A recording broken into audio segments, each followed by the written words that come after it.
Everybody, Dr. Miller here, and I'd like to go through something known as the z-score. So we have the mean, which is given the variable mu, part of the Greek alphabet.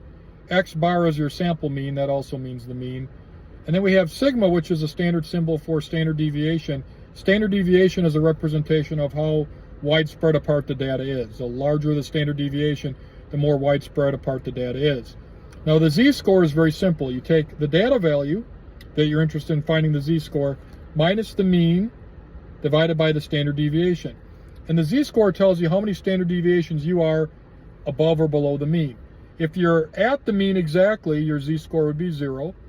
If you're above the mean, greater than the mean, you're going to have a positive z-score. If you're below the mean, you're going to have a negative z-score.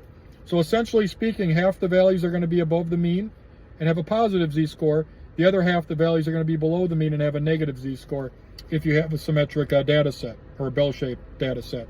Now, the significance of that, let's run through an example. Let's say that we have a test where the average score is 70 and the standard deviation is 5. Let's say you scored an 80. Calculate your z-score. You do 80 minus 70 divided by 80 minus 70 is 10.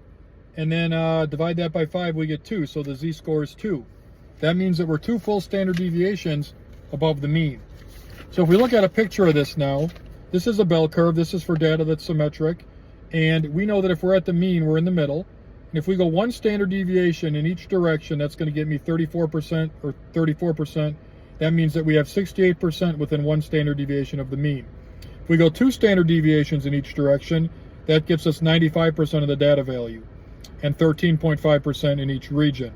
So if we're at a z-score of 2, that means we're right here. We're literally ahead of virtually 97.5% of the data values that are going to be less than this particular score of 80.